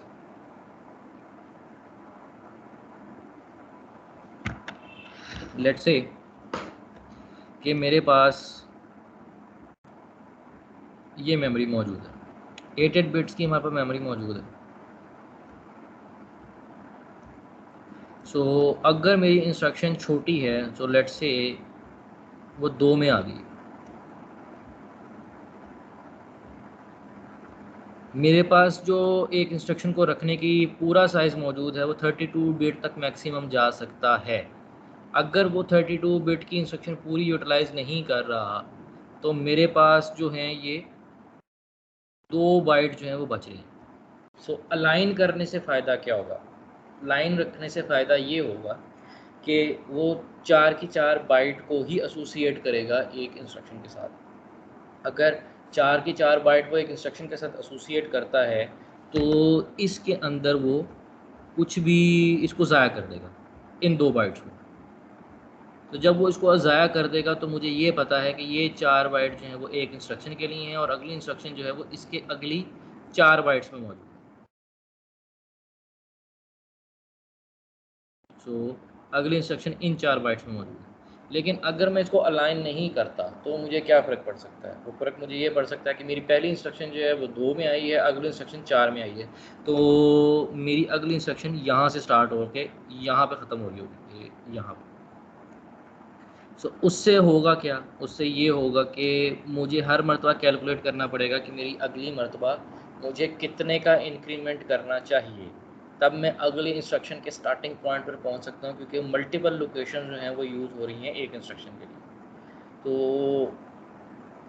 ये जो चीज़ें हैं, अलाइनमेंट आपको ये करती है कि वो जब 2 बाइट को ज़ाया कर देती है तो उसको पता है कि मैंने हमेशा 4 का ही इंक्रीमेंट करना है, क्योंकि 4 के बाद जो है मेरे पास अगली इंस्ट्रक्शन मौजूद है, तो मेरा काम जो है वो सिंप्लिसिटी की तरफ चला जाता है। लेकिन इस सिंप्लिसिटी की एक कॉस्ट है और वो कॉस्ट ये है कि आपकी मेमोरी थोड़ी सी ज़ाया होती है। तो जितनी मर्तबा आपकी आप विदाउट लाइन काम करेंगे तो आपकी इंस्ट्रक्शन को रीकैलकुलेट करना पड़ेगा कि मुझे अगली जंप कितने की देनी है। आपका प्रोग्राम काउंटर जो है वो अगले एड्रेस का स्टार्टिंग पॉइंट आपको बता रहा होगा कि कहाँ पे आपका जो है वो नेक्स्ट इंस्ट्रक्शन जो है वो मौजूद है। सो आप वहाँ पर जाएंगे और अपनी इंस्ट्रक्शन को एग्जीक्यूट करेंगे। सो कितनी बाइट की इंस्ट्रक्शन है? वो 2 की है, 3 की है, सिंगल बाइट की है या पूरे 4 बाइट की है। ये इसकी बेसिस के ऊपर आप अगला एड्रेस जो है वो जज करेंगे कि अगली इंस्ट्रक्शन कहाँ पड़ी होगी। लेकिन अगर आप अलाइन कर देते हैं तो आपके प्रोग्राम काउंटर को पता है कि मुझे हर मरतबा 4 का इंक्रीमेंट ही करना है। तो जो एडिशनल वर्किंग थी कि आपको कैलकुलेट करना पड़ा कि मुझे अगली इंस्ट्रक्शन कितने फासले पर मौजूद है जिसको मुझे पिक करना है, वो वाला जो वर्किंग है वो आप स्किप कर देते हो जो आप जो है वो अलाइनमेंट की तरफ जाते हो। सो आप इसके बाद आपके पास आ जाता है DCB, DCW, DCD। ये आपके पास जो हैं ये कीवर्ड्स हैं। आप जब आपने कोई भी डाटा डिक्लेयर कर रहे होते हो, तो आप DCB मीन्स कि आप 8 बिट के लिए डाटा जो है वो आपने 8 बिट का जो है वो डाटा स्टोर करवाना है। सो अगर आप यहाँ पे देखेंगे तो यहाँ पे आपको नज़र आ रहा है DCB। सो जो भी आप डाटा स्टोर करवा रहे हो उसकी जो क्वांटिटी है वो बाइट वाइज जाकर सेव होगी, यानी बाइट बाइट में करके डाटा सेव होगा। सो अगर आपने 16 बिट के हिसाब से डाटा सेव करवाना हो कि हर जो डाटा है वो 16 बिट्स को कंज्यूम करेगा, तो फिर आप जो है वो DCW यूज़ करेंगे। और अगर आप 32 बिट का डाटा स्टोर करवाना चाहते हैं तो आप DCD को यूज़ करेंगे। इसी तरह हमारे पास और भी कुछ ऑपरेशंस हैं। ये थोड़ा सा आगे जाएंगे तो हम इसको देखेंगे भी। तो हमने बात की थी एरिया की, तो आप यहाँ पर देख सकते हैं कि ये आपका डिक्लेयर हो रहा है डाटा एरिया। तो आपने यहाँ पर डिफाइन कर दिया कि जी ये डाटा एरिया है। आपने इस डाटा एरिया को कोई नाम रख दिया, ये भी आपका यूज़र डिफाइंड नेम है। और आपने इसकी कैपेसिटी बता दी है कि ये क्या है, ये रीड भी कर सकता है और राइट भी कर सकता है। सो ये इस एरिया की कैपेसिटी है, और इसके अंदर आपने अपने जो भी डाटा है वो अपने प्लेस करवा दिया। सपोज आपने यहाँ पे अरे डिक्लेयर की जो कि 32 बिट के अंदर जो है वो स्टोर करवा रही है 1 को, 32 बिट में स्टोर करवा रही है 2 को, 3 को और 4 को और 5। ये आपने 5 जो है वो वैल्यू जो है वो स्टोर करवाई। इसी तरह से आपका एक और एरिया है which is your code section, आपने इसको डिक्लेयर किया है, और ये कोड इसका कीवर्ड है, आपको बताना पड़ेगा ये एरिया कौन सा है जिसमें आपने वर्किंग करने जा रहे हैं। अच्छा, ये चूँकि रीड ऑनली है तो ये फ्लैश मेमोरी में जाएगा, क्योंकि कोड जो है आप रन टाइम पे कोड को चेंज नहीं करते, आप डाटा को तो चेंज कर सकते हैं, इसलिए आपने इसको रीड और राइट दोनों कैपेबिलिटीज़ दी हैं। लेकिन कोड सेक्शन चूँकि रीड ऑनली होता है, क्योंकि आप इसको वन टाइम लिखते हैं और या फिर रोम में चला जाता है या फ्लैश मेमोरी में चला जाता है। अच्छा, इसके बाद आपने इसका एक नाम दिया हुआ है एक्सपोर्ट मेन। ये आपका जिस तरह आप सी के अंदर मेन लिखते हो, यहाँ पे भी आप मेन लिख रहे हो, ये देखो आप ये मेन लिख रहे हो, लेकिन एक्सपोर्ट मेन करने का से मुराद ये है कि आप अगर किसी और प्रोग्राम के साथ इसको एसोसिएट करना चाहें, जिस तरह आप सी के अंदर भी करते थे कि आपने छोटे छोटे प्रोग्राम्स लिखे हैं, आप किसी और एक फाइल के अंदर आपने मेन का फंक्शन लिखा है, एक के अंदर आपने जो है वो फैक्टोरियल का फंक्शन लिखा है, तो या आपने कोई और बनाया है, तो आप जो जिसमें प्रोग्राम के अंदर जो भी आप प्रोग्राम का नाम लिख रहे हो, यानी जो भी सेक्शन लिख रहे हो, उसका नाम किसी और के लिए विजिबल करवाना चाहते हो कि जी ये फंक्शन इसको अवेलेबल हो सकता है वर्किंग के लिए, कॉल करने के लिए, तो आप उसको एक्सपोर्ट कर देते हो। जब वो एक्सपोर्ट होगा तो वो विजिबल हो जाएगा दूसरे प्रोग्राम को देखने के लिए कि ये मेन का फंक्शन मैं कॉल कर सकता हूँ। उसके बाद एंट्री पॉइंट आपके पास आ जाती है। एंट्री पॉइंट डिस्क्राइब करती है कि यहाँ से आपका जो प्रोग्राम है वो स्टार्ट हो जाता है। So entry directive marks the first instruction to be executed within the application program, और एंड जो है वो हमें बताता है कि यहाँ पे आपकी वर्किंग जो है वो ख़त्म होगी। इस प्रोग्राम जो पूरा प्रोग्राम आपने लिखा है ये एंड सबसे एंड में आएगा, और इसके बाद कोई भी इंस्ट्रक्शन जो है वो एग्जीक्यूट नहीं होगी। इसके बाद कोई भी आप इंस्ट्रक्शन लिखेंगे तो वो उसको कंसिडर ही नहीं करेगा कि कोई आपकी इंस्ट्रक्शन मौजूद भी है। इसी तरह आपका प्रोसीजर और एंड प्रोसीजर, ये वो जिस तरह आप मेन के अंदर ब्रैकेट लिखते थे और ब्रैकेट के अंदर अपनी कोडिंग को लिखते थे कि इस फंक्शन के अंदर जो है वो ये यहाँ पे सारे इंस्ट्रक्शन लिखे थे। सो ये आप समझ लें कि ये आपके प्रोग्राम की वो प्रैक्टिसेस हैं जिसके दरमियान में आप अपना जो है प्रोग्राम लिख रहे हैं और उसको एग्जीक्यूट करवा रहे हैं। एक्सपोर्ट का मैंने आपको बता दिया कि एक्सपोर्ट आपको क्या करते हैं, अगर आप एक्सपोर्ट करते हैं तो कोई और प्रोग्राम इसको देख सकता है, और अगर आप इंपोर्ट करते हैं तो आप यहाँ पे आइडेंटिफाई कर रहे होंगे कि आप कौन सा प्रोग्राम जो इसमें यूज़ करने जा रहे हैं। ये भी आपको यूज़ेबिलिटी में आप थोड़ा सा आगे जाके जो हम देखेंगे कि आप सी और असेंबली को हम कंबाइन कर रहे हैं, तो वहाँ पे आप देखेंगे एक्सपोर्ट का और इंपोर्ट का जो आप यूजेज है वो कैसे कर रहे हैं। तो ये आपको वहाँ पे नज़र आएगा। अभी आप इसको देख सकते हैं कि एक वर्ड है, की वर्ड है यहाँ पे, लेकिन ये आपका यूसेज है आपको वहाँ पे इजीली अंडरस्टैंडेबल ज़्यादा बेहतर अंदाज में होगा। हमने ये बात की थी कि हमारे पास मुख्तलिफ डायरेक्टिव मौजूद हैं डाटा लोकेशन के लिए। अगर हमने कोई भी डाटा स्टोर करवा रहे हैं डाटा सेक्शन के अंदर, तो हमें उसको बताएंगे कि वो जो एक आपने जिसने हमने अरे डिफ़ाइन की थी, अब अरे का एक एलिमेंट जो है वो कितने बिट वैल्यू के अंदर जो है वो स्टोर होगा।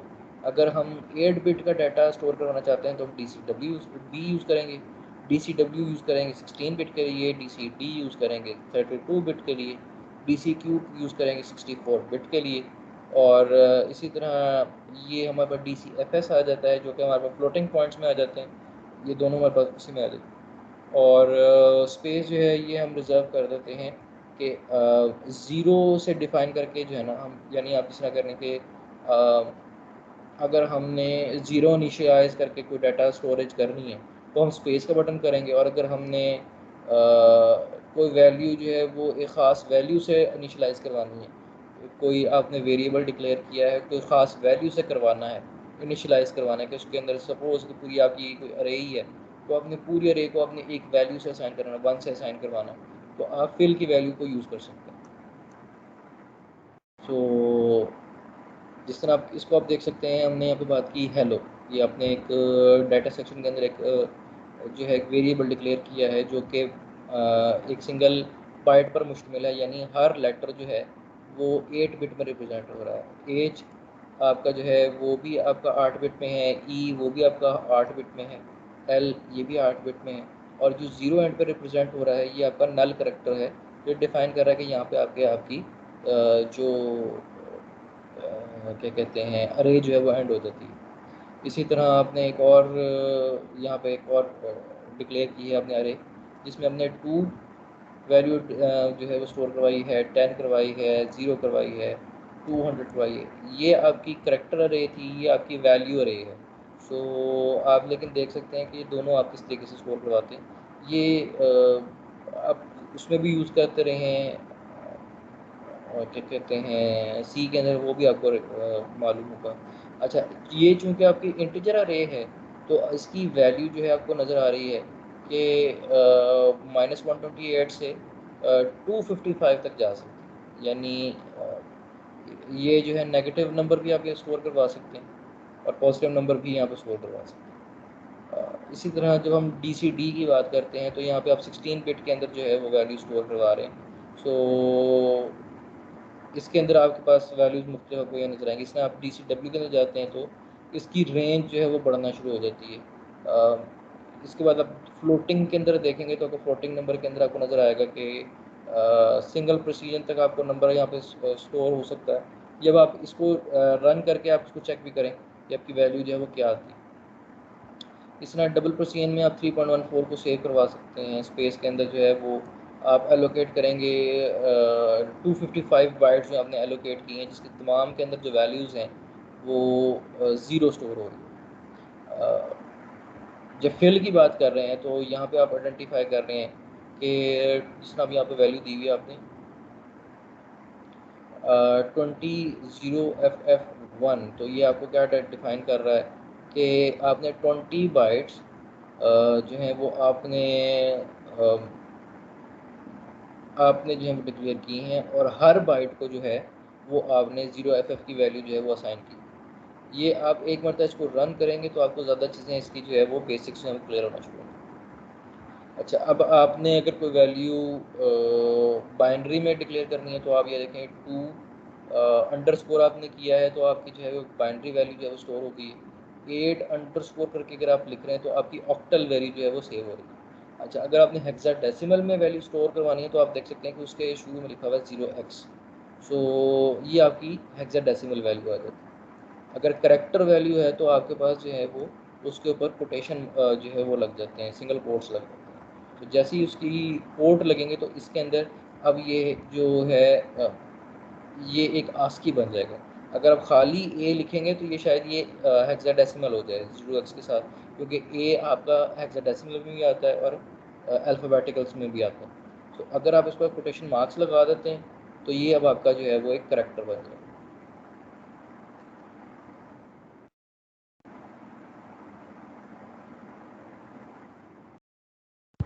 सर फिल की समझ नहीं लगी। किसकी? फिल की, उसमें 1 फिल क्यों लिखे? ये मेरे पास ये आपके हर सेट को जो है ना वो ये वैल्यू असाइन करेगा। 20 बाइट के आपने जो सेट बनाया ना, 20 बाइट्स आपने डिफाइन किए ना, तो हर के अंदर हर एक के अंदर जो है वो इसको डिफाइन करेगा। ये इंक्रीमेंटल पॉइंट है कि आपने हर बाइट में जो है वो ये वैल्यू असाइन करने जाना। यानी आप इसको अगर वैल्यू को चेंज कर देते हैं तो आपके पास जो एफ़ की वैल्यूज़ हैं, यानी जो आपने 20 बाइट्स बनाई हैं, उसकी फिलिंग चेंज हो जाएगी। ठीक है, वैल्यू आप यही कर रहे हो लेकिन कितने बाइट के ऊपर आप चेंज करना चाह रहे हो, क्योंकि अगर आप सिंगल बाइट के अंदर जो है वो ये वैल्यू करते हो एफ उसकी कुछ और तरीके से होगा। और अगर मैं कहूँ कि जी आप इसका इंक्रीमेंट 2 का करें तो 2 के इंक्रीमेंट के बाद क्या फ़र्क पड़ेगा, यानी एक में ज़ीरो एक के अंदर आपका एफ होगा, दूसरे में 0 0 पड़ा होगा, तो उससे आपका जो कंटेंट है वो चेंज होना शुरू हो जाएगा।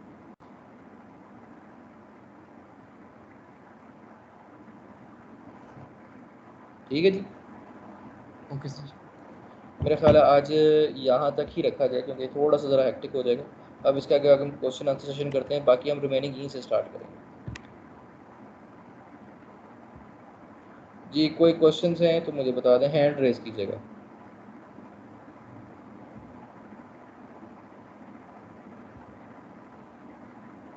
जी 603। तो अभी आपने स्टार्ट में एक कोड लिखा था कि x को 2 असाइन किया था, उसके बाद x इक्वल टू x+1 किया था। तो लेकिन उसमें वेरिएबल तो x ही है, तो लेकिन उसके लिए दो एड्रेस क्यों बना रहे हैं, r0 r1? एड्रेस तो सेम उसमें कहते मॉडिफाइड होना उसी वेरिएबल। एक मिनट मैं अभी स्टार्ट में ले जाऊँ। अच्छा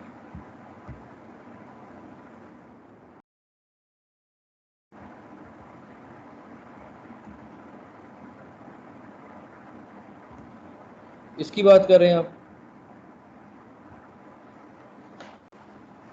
यस सर। अच्छा इसमें आप क्या कह रहे हैं, ज़रा मुझे दोबारा क्लियर करें। सर मैं ये कह रहा हूँ कि जो x-2 में स्टोर हो उसमें मॉडिफिकेशन 1 ऐड करके उसी की जगह पर वो कहते हैं अगेन रिस्टोर हो जाता है, लेकिन उसके लिए दो एड्रेस क्यों बनाए हैं? दो एड्रेस नहीं बनाए हमने। Sir r0 r1। ये आप कंफ्यूज करके, मैं आपको बताता हूँ, इसे मैं मिटा दूँ। R0 और R1 दो एड्रेसेस नहीं हैं।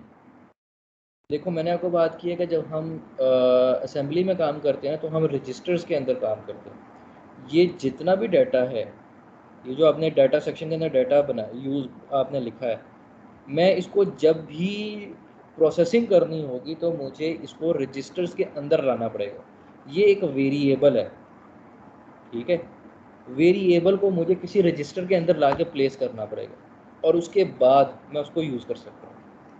सो यहाँ पे हुआ क्या है, यहाँ पे हुआ ये है कि आपने जो x एक वेरिएबल डिक्लेयर किया था, इसका कोई एड्रेस होगा मेमोरी के अंदर, हमने उसका एड्रेस ला के रखा है R0 के ऊपर, और फिर हमने R0 का जो एड्रेस है, क्योंकि R0 के अंदर तो एड्रेस मौजूद है, उस एड्रेस से जो वैल्यू उठाई है वो R1 में रखी है। मेरी बात समझ आई? Yes sir. और 60 तलहा तलहा गुलजार। सर आपसे ये पूछना था, जैसे अपर लेटर्स होते हैं हमारे पास, लोअर लेटर है, आपने इनमें बताया था सर, इनको जब हम स्टोर करते हैं तो सर इनमें भी जो बाइट्स होते हैं उनमें फर्क होता है? फिर जैसे क्या कहते हैं, इनको अगर मैं कैपिटल ए को स्टोर करवा रहा हूँ, स्मॉल ए को, इनमें जो बाइट्स यूज होंगे स्टोरेज के लिए वो सेम होंगे या मुख्तलिफ होंगे? बाइट सेम होंगी या डिफरेंट होंगी, ये मैं समझ नहीं पाया आपका सवाल। देखो जैसे सर हमारे पास ए है, इसको स्टोर करवाने के लिए मैं कहता हूँ 4 बाइट्स हमें रिक्वायर्ड है, तो जो कैपिटल जो स्मॉल है उसको भी सेम हमारे पास बाइट्स रिक्वायर्ड होंगे स्टोरेज के लिए? एग्जैक्टली, क्योंकि आस्की ने उसको स्टैंडर्डाइज कर दिया। जी आपका जो सर। नंबर है वो एक ख़ास 8 बाइट के अंदर ही आता है, बल्कि 8 बाइट में भी नहीं आता, वो 7 बाइट में नहीं आता, सॉरी, सिंगल इस सिंगल बाइट में, या आपका डाटा आ चुका होता है, लेकिन पूरी 8 बाइट को ये कंज्यूम नहीं करता। ये 7 बिट्स के अंदर जो अपना डाटा स्टोर करता है। 8वीं बिट जो है वो उसने सेपरेट रखी होती है, लेकिन इसका जो डाटा है वो 7 बिट्स में कंप्लीट हो जाता है, ठीक है। तो ये ठीक है सर। स्टैंडर्डाइज्ड है, चाहे वो कैपिटल ए हो चाहे वो स्मॉल ए हो, वो सिंगल 7 बिट्स के अंदर ही आएगा। या अगर इसको मैं मोर प्रिसाइज, अगर मैं इसको ब्रॉडर लैंग्वेज में कह दूँ, तो सिंगल बाइट के अंदर आपका एक आस्की आ जाता है, सही है ठीक सर। है जी। अगला शुक्रिया। अगला क्वेश्चन है जी 604। सर आस्की के बारे में थोड़ा बता दें, या लैंग्वेज है सर ये कोई? आस्की बेटे एक स्टैंडर्डाइज्ड चीज़ है, जिसमें आपके सिस्टम के अंदर जो भी इनपुट जाएगी, आपके कीबोर्ड के ऊपर जो भी बटन मौजूद है, इसके पीछे एक कोड है। आपने अगर ए प्रेस करते हो तब भी आपके कोड जाएगा, अगर आप स्मॉल ए प्रेस करते हो तब भी कोड जाएगा, आप स्पेस का बटन प्रेस करते हो तब भी उसका एक कोड जाएगा, जो कंप्यूटर को आइडेंटिफाई होगा कि मेरे पास ये नंबर आया है, इस नंबर का क्या मतलब है, ठीक है। उसके पास आपके सिस्टम के अंदर इन्फॉर्मेशन है कि जब भी उसके पास वो नंबर आएगा वो उसको समझ जाएगा कि आपने कौन सा वर्ड प्रेस किया है। अगर आपने एस्केप का बटन प्रेस किया है तो उसकी इन्फॉर्मेशन भी मौजूद है उसके पास। मैं अगर आपको दिखा दूँ आज की चैप्टर दोबारा,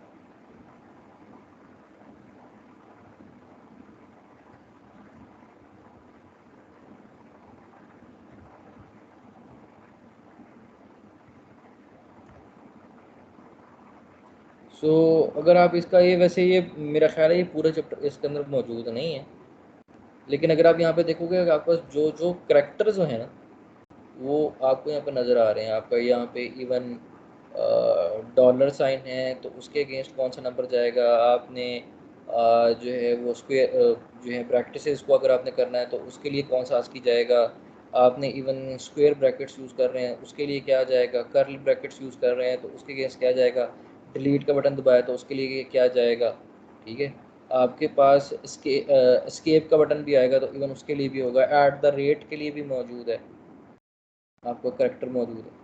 आपके पास नल जो करेक्टर जिसको हम कह रहे हैं कि जहाँ पे हमारे यहाँ जाके ख़त्म होता है क्या कहते हैं स्ट्रिंग ख़त्म होती है तो उसकी भी हमारे वैल्यू मौजूद है, वो 0 0 है। इसलिए जब हम कोई करेक्टर जब हम कोई स्ट्रिंग चेक करते हैं तो जहाँ पे हमारे पास 0 0 आ जाए तो हम समझते हैं कि यहाँ पे नल करेक्टर आ गया, क्योंकि 0 अगर आप एज ए वैल्यू जा रहे हैं तो 0 का जो कोड है वो 30 है। जब 0 0 आएगा तो उसका मतलब है कि आपके पास नल करेक्टर आएगा। ठीक हो गया। यहाँ पे हम इसी तरह इसको जो है वो मुख्तलिफ चीज़ों को चेक करते हैं। जैसे आपके यहाँ पे देखें आपके पास एस्केप का बटन है या आपके कीबोर्ड के ऊपर एस्केप का बटन होता है। सो आपके पास हर एक बटन के लिए एक आस्की डिफाइंड है और जब भी आप उसको प्रेस करेंगे तो वही आपका जो है वो वैल्यू उसके अगेंस्ट जाएगी जो आपका सिस्टम आइडेंटिफाई करेगा कि आप क्या कहना चाह रहे हैं। ठीक हो गया जी। 626 यस सर, ये सेंड कर दीजिए। 626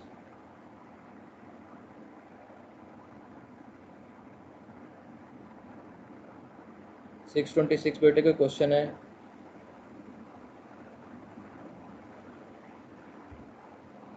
612 सर जी बेटे। सर मेरा क्वेश्चन है कि अभी जो आपने ये सारा सर पढ़ाया ये मेरा अपलोडेड करेंगे कि यार ये कौन सा बोल रहा है 626 बोल रहा है 612 बोल रहा है।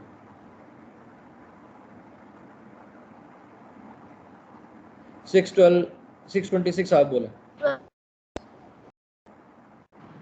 सर वो सॉफ्टवेयर यूज कर रहे हैं तो इसके लिए हमें ये इसको समझ लाजमी है।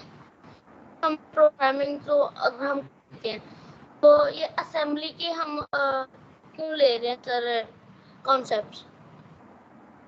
बेटे आपका क्वेश्चन मेरे तक पहुंचा ही नहीं है पूरा। सीआर अगर आप इनका क्वेश्चन जो है वो इनसे रिसीव करके अगर मुझे बता दें। बेटे आप 626 आप अपना क्वेश्चन जो है वो व्हाट्सएप कर दें सीआर को। सीआर आप इनका क्वेश्चन सुन के ज़रा काइंडली मुझे बता दें क्योंकि मुझे आवाज़ नहीं आ रही इनकी क्लियर। जी 603 सर जो हम कहते हैं कोड लिखते हैं तो सर हम सी कोड लिखते हैं, सी फाइल डायरेक्टरी के एच अटैच करते हैं हेडर फाइल, तो सर हम C++ का कोड कर सकते हैं। बात वही होगी ना, सी के अंदर आपका सी और सी प्लस में कुछ ज़्यादा फर्क तो नहीं है ना, राइटिंग का तो पैटर्न तो सेम है दोनों वैसे का। हमने C++ में कोड किया ना प्रोग्रामिंग में, इसलिए मैं वही बात कर रहा हूँ ना, कोई फ़र्क नहीं पड़ता। वो आप उसकी जो है वो क्योंकि हेडर फाइल दोनों में सेम ही है। अगर आप नोटिस करेंगे तो आप सी की यूज़ करें सी प्लस की तो कोडर सेट हेडर फाइल जो है वो मेन जो यहाँ पे यूज़ होगी ना वो एक ही होगी सी के लिए, वो कोई फ़र्क नहीं पड़ेगा। क्योंकि सी प्लस प्लस जो आप पहले पढ़ के आए हो ना उसके अंदर थोड़ा सा कंटेंट आ जाता है आपका क्या कहते हैं डेस्कटॉप एप्लीकेशंस का। तो वहाँ पे आपको नज़र आता है iostream.h वगैरह कि जी आपने इनपुट आउटपुट में कैसे डालें, वो चीज़ें थोड़ा सा और लेवल पे चली जाती हैं। वहाँ पे यहाँ पे जो है चूँकि आप हार्डवेयर लेवल पे काम कर रहे हो तो यहाँ पे आपकी रिस्ट्रिक्शन हार्डवेयर के हिसाब से है। ये हेडर फाइल जो है ये आपकी इस माइक्रो प्रोसेसर से रेलिवेंट है। ठीक है ना, तो इसके अंदर आपको लिमिटेशंस मिल जाएंगी। आप बहुत सारे काम यानी आप फॉर लूप लगा रहे हो एंड ऑपरेशन कर रहे हो, सारे काम वही वाले होंगे। ठीक है, जिसना आप उसमें करते थे कि प्रिंट एफ की कमांड लगा देते थे, वो वाले काम शायद यहाँ पे ना हो। ठीक हो गया जी।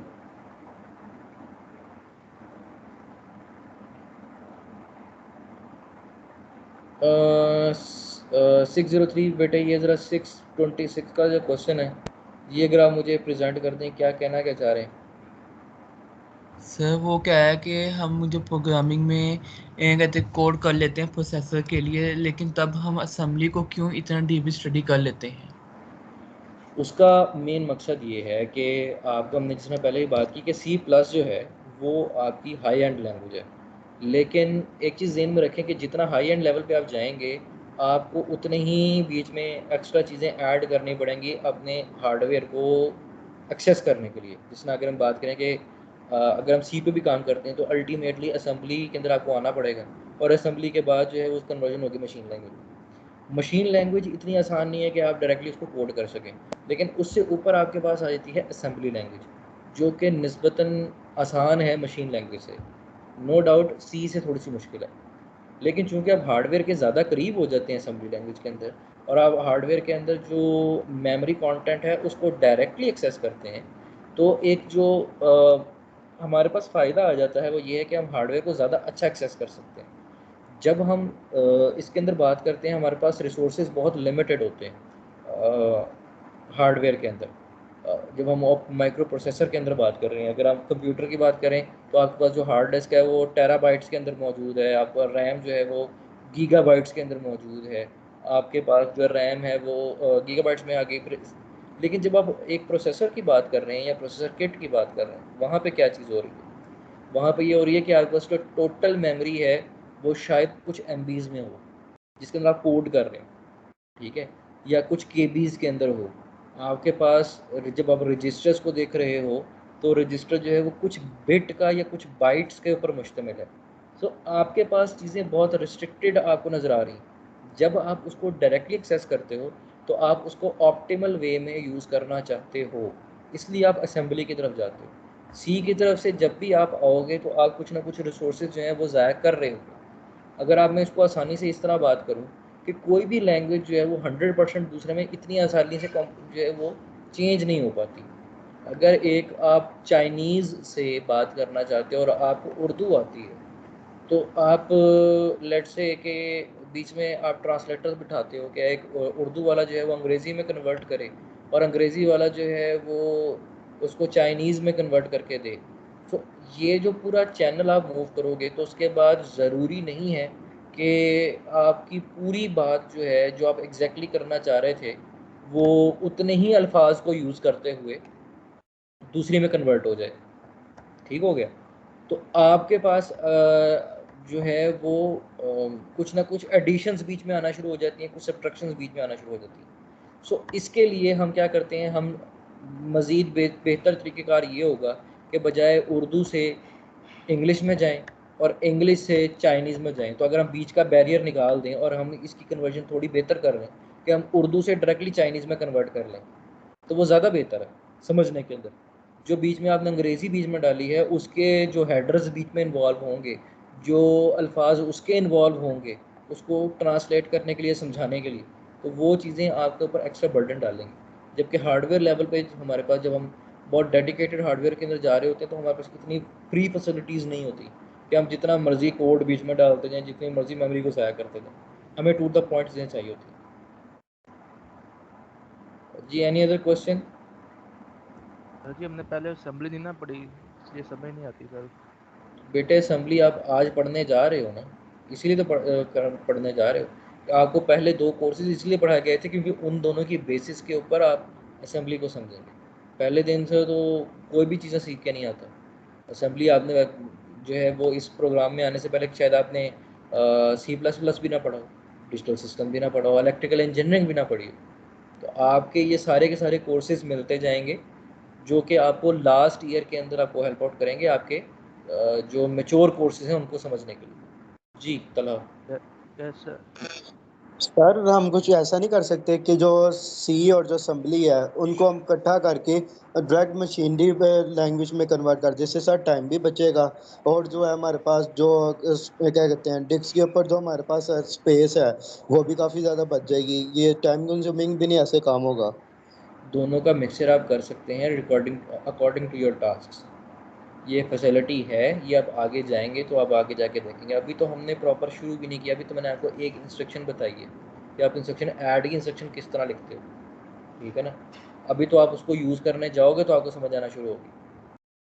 ठीक है यस सर। सर। ठीक है ना। सर आप ना अच्छा इसकी एग्जांपल्स करा दिया करे एक। बेटे एग्जांपल आज जो है मैं आपको वही तरीकेकार मैंने आपको आज कहा है कि इसके अंदर एक पूरा प्रोग्राम लिखा हुआ है जो हम एंड पे समझा रहे थे। मैंने आपको कहा कि ये प्रोग्राम एज इट इज़ आपने कायल में इम्प्लीमेंट करना है। क्या काम आपने करना है, जो उसका डाटा सेक्शन वो आपने ऊपर रखना है, कोड सेक्शन आपने नीचे रखना है, ठीक है। और इसको आपने एज इट इज़ इम्प्लीमेंट करना है और आपने देखना है कि आपके लेफ्ट साइड पे जो रजिस्टर्स हैं, हमने लास्ट टाइम ये भी बात की थी कि आपके लेफ्ट साइड पे जो रजिस्टर्स हैं वो कौन कौन से हैं, उसमें क्या आएगा। तो अब जब इसको आप रीड करके देखोगे तो आपको नजर आना शुरू होगा कि यहाँ पे कुछ वैल्यूज़ आना शुरू होती, तो आपने उसको एक मरतबा रन करके देखना, ठीक है जी। और ये सबने करके लेके आना है। अगली मरतबा अगर मैं पूछूं और आपके पास नहीं हुआ होगा तो हो सकता है कि वही वाली मार्किंग मुझे दोबारा करनी पड़ जाए। जी 602 सर जो सब ये आपने बोला कि वो करके रन के लाना है, सर उसमें एसटीएम को यूज करना है फिर? एसटीएम पे यूज़ कर लें। सर एसटीएम नहीं सर, वो जब फाइल उसके अंदर स्टार्टअप फाइल उसके अंदर डालेंगे ना, जी जी तो वो सर स्टार्टअप फाइल कौन सी किसकी डालनी है? एसटीएम कौन सी एसटीएम की डालनी है? एल सीरीज की डालनी है या एफ सीरीज की? यार आप एल सीरीज, यहाँ पे हम एल सीरीज के ऊपर ही काम कर रहे हैं, लेक्चर्स के अंदर हम एल सीरीज ही देख रहे हैं, सर फ़र्क कोई लेकिन नहीं एफ पड़ता। सीरीज अभी सर जो सा अभी हमने किया था ना, दूसरा सा सी वाला जो सा किया था, उसमें सर एफ सीरीज थी। ये मेरे ख्याल यार एफ से सीरीज पे कर उससे लो, ही एल सीरीज पे असेंबली में एफ सीरीज में थे। कोई फ़र्क नहीं पड़ता। अब एल सीरीज़ में करना है हमने एल सीरीज़ में कर लो, एफ सीरीज़ में करना है एफ सीरीज़ में कर लो, जिसका भी करोगे उसकी फाइलें डल जाएंगी। वो तो आपके सिस्टम ने ऑलरेडी आपको इनिशिएट करके दी है ना। जो कोड है, इससे कोड का तो फ़र्क कोई नहीं पड़ रहा, आपके रजिस्टर्स का साइज़ का तो फ़र्क नहीं ना पड़ रहा अभी तक आपको। जी सर, ओके सर। हाँ तो आप एफ सीरीज़ में कर लो, कोई फ़र्क नहीं पड़ता, उसकी स्टार्टअप फाइल्स उसकी ऐड हो जाएंगी। लेकिन वो डेफिनेटली जब भी आप इनिशिएट करोगे, आप शुरू में बताते हो ना मैं कौन सी डिवाइस पे काम कर रहा हूँ। आपने एल कह दिया तो आपने यस एल सर। पे काम कर लिया, एफ पे किया तो एफ पे काम कर लिया। तो सर इसका बेसिक फंक्शन क्या था कि हम लोग एल में करेंगे एफ में कर रहे हैं? बेटे असल में एल सीरीज़ और एफ सीरीज़ ये बाकायदा चिप्स हैं, यानी आपको जो माइक्रो कंट्रोलर जो फिज़िकल फॉर्म में है ना, ये उनकी चिप्स हैं, ठीक है। जो भी आप कोडिंग यहाँ पे जनरेट करोगे, ये इसने उसकी अफिलिएशन क्रिएट करनी। आपने कभी डिवाइस ड्राइवर का नाम सुना हुआ है? Yes sir. ये बस समझ लो ये डिवाइस के ड्राइवर है। सही। अगर आप एच पी का कंप्यूटर लगाते हो और उसके ऊपर विंडोज़ करते हो तो डिवाइस ड्राइवर उसके साथ कंपैटिबिलिटी कर देगा। अगर आप यस सर। एच पी का या डेल का या तोशिबा का या किसका भी करते हो, विंडोज़ 7 तो वहीं की वहीं रहती है, या विंडो 8 10 वहीं की वहीं रहती है। वो आपकी उस मशीन के हिसाब से अपने आप को सेट कर देती है, कुछ कंपैटिबिलिटीज़ क्रिएट कर देती है। कोड आप वही लिख रहे होते हो। मेरी बात समझ में आ गई? Yes sir. अच्छा सर, जो सर जब हम उसको कंपाइल करते हैं, जो हमारा एंड पे रिजल्ट आता है, वो सर कंपाइल करके हम लोग मशीन लैंग्वेज में देते हैं काइल जोन से? जो है जब आप हैग्स फाइल बनाते हो ना, वो आपकी मशीन लैंग्वेज है। हैग्स फाइल के अंदर जो है वो उसका मशीन लैंग्वेज कोड पड़ा होता है, ठीक हो गया। सही। जब आपका और सर जो हमारे पास रिजल्ट निकलता है वो? रिजल्ट जो निकल रहा है वो आपको नज़र आ रहा है कि आप कौन सा ऑपरेशन परफॉर्म कर रहे हो, और उसके बेसिस पे आपके कौन सा मेमोरी कंटेंट किस तरह डिस्टर्ब हो रहा है, ठीक है। जब आप डीबग करते हो ना तो उसमें आपको ये सारा कुछ नज़र आता है। लेफ्ट साइड पे आपके रजिस्टर्स मौजूद हैं। आप जब भी किसी रजिस्टर की वैल्यू को चेंज करोगे, आपने ऐड किया है 2+1 3 और उसको रखा R3 के अंदर, तो आपका रजिस्टर R3 बताएगा कि आपके R3 के अंदर जो है क्या वैल्यू आके रखी गई है। सही। और सर जब हम लोग एसटीएम एक्सटर्नल डिवाइस जब उसके साथ यूज करेंगे तो सर उसमें भी ये रिजल्ट आएगा? उसमें भी ये रिज़ल्ट आएगा। जो आपने सिमुलेशन में किया है वही रिज़ल्ट्स आपके पास जो है वो हार्डवेयर में आ जाएंगे। सिर्फ फ़र्क ये होगा कि आपने अभी जो है वो यूज़ सिमुलेटर कर रहे हो, जब आप हार्डवेयर किट लगा लोगे तो आप ये कोड उसके अंदर एम्बेड कर दोगे। तो वो आपके, अगर यहाँ पे कोई बत्तियाँ ऑन ऑफ करवा रहे हो, सपोज़ कोई आप लाइट्स ऑन ऑफ करा रहे हो, एलईडीज़ ऑन ऑफ करा रहे हो सिमुलेशन के अंदर, तो जब आप उसके साथ हार्डवेयर के अंदर जो है वो लाइट्स एम्बेड करोगे या उसकी अपनी एलईडीज़ को यूज़ करोगे, तो वही रिज़ल्ट्स आपके वहाँ शो होने शुरू हो जाएंगे। सिर्फ ये फ़र्क आएगा। Okay sir. फिर ठीक है जी, ओके सर। ठीक है जी, लेक्चर को एंड करते हैं।